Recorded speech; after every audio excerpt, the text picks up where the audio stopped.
नमस्कार भावनाचं स्वागत आहे तुमचं नवीन ब्लॉगमध्ये. तर मी आहे आज श्रीकृष्णांची नगरी द्वारका नगरीमध्ये आहे मी आज. तर आता मी आलो आहे, मला आता मी मंदिरात चाललो आहे. द्वारकाधीश मेन द्वारकाधीश टेम्पल आहे, मेन द्वारकाधीशचं मंदिर आहे. मी आता तिथे चाललो आहे. तर आता आम्ही जस्ट आलो. तर इथे पार्किंगला जागा वगैरे शोधत होतो आम्ही. आणि आता म्हणजे थोडंसं मी लोकल्सला विचारलं आहे म्हणजे कसं सिस्टम आहे मंदिरचं, दर्शन VIP वगैरे आहे का, कसं लाईनीत राहायला लागतं.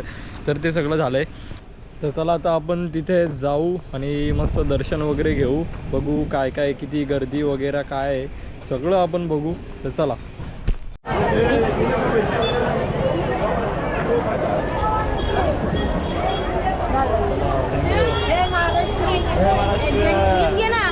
हे बघा आम्हाला महाराष्ट्राची भेटले, मुंबईची भेटले तिथे. रेनी टिकला लावलाय आमच्या. असं भारी वाटतं कोणाचं आपलं भेटल्यावर इथे बाहेर. तर भावनो मेन द्वारकाधीश मंदिर असं आहे. तर आम्हाला आतमध्ये कॅमेरा अलाउड नव्हता, म्हणजे फोन पण अलाउड नव्हते, बाहेरच जमा केलेले होते. तर आम्ही दर्शन झाल्यानंतर इथे व्हिडिओ काढली आहे मंदिरातून, या साईडून मागच्या साईडून आम्ही व्हिडिओ काढली आहे. तर गाइस, तर आता पूर्ण दर्शन मस्त झालं, एकदम भारी दर्शन झालं. आपलं नाम काय आहे? मेरा नाम धार्मिक है. हां, तर कोणाला पण दर्शन घ्यायचं असेल इथे द्वारकाधीशमध्ये तर इथे तुम्ही यांना कॉन्टॅक्ट करू शकता. यांचा नंबर मी देतो. धार्मिक यांचं नाव आहे. तर यांनी एकदम मस्त त्यांचं दर्शन वगैरे एकदम भारी केलं आहे, त्यांनी करून दिलं आहे. एकदम काही त्रास नाही आला, एकदम भारी दर्शन करून दिलं आहे. तर यांचा मी नंबर देतो, तुम्ही इथे आल्यावर यांना कॉन्टॅक्ट करा. तर इथे आता थोडंसं घ्यायला आलो आहे काहीतरी, म्हणजे जरा श्रीकृष्णांचे कपडे घ्यायला आलो. तर आमच्या देवाऱ्यामध्ये श्रीकृष्णांची म्हणजे बालकृष्णांची मूर्ती आहे, छोटी मूर्ती आहे. तर त्याच्यासाठी आम्ही कपडे वगैरे घेतो आहे. तर आता इथे तेच चालू आहे. मस्त मस्त एकदम भारी भारी आहेत कपडे अख्खा.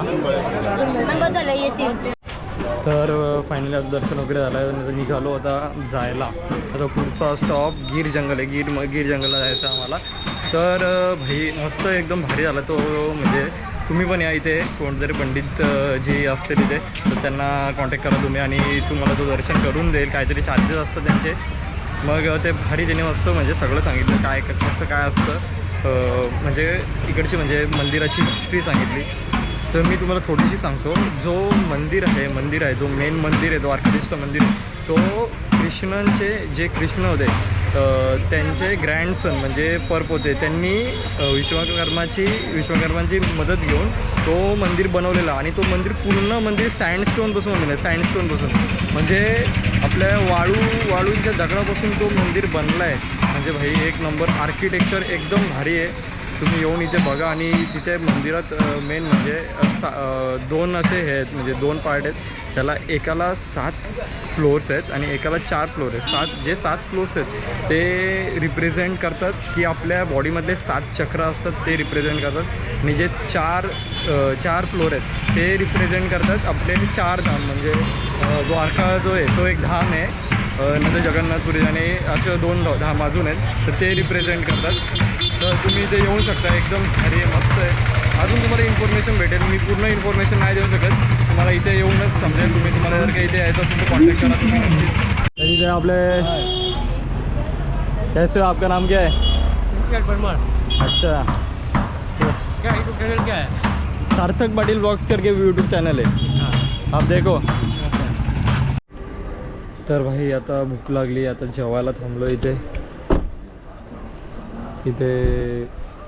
जेवायचं नव्हतं तेव्हा जाम हॉटेल दिसत होते आणि आता जेवायचं होतं तेव्हा एक पण हॉटेल दिसत नव्हतं. म्हणून आता रस्त्यात दिसला तिथे थांबलो आहे आम्ही. इथे एक ढाबा टाईप हॉटेल आहे, तिथेच थांबलो आहे. मग आता इथेच जेवतो आणि मग पुढे निघतो. तर गाईज, तर आता रूमवर आलो आहे. आता मस्त जेवण वगैरे झालं आणि मस्त दर्शन वगैरे झाला. तर आता मी भेटतो तुम्हाला नेक्स्ट ब्लॉगमध्ये. तर पुढचा ब्लॉग पण लवकरच येईल. सो लाईक, शेअर आणि सबस्क्राईब करा या ब्लॉगला जर की तुम्हाला आवडला असेल तर. आणि चला, मी भेटतो तुम्हाला नेक्स्ट ब्लॉगमध्ये. तोपर्यंत बाय बाय.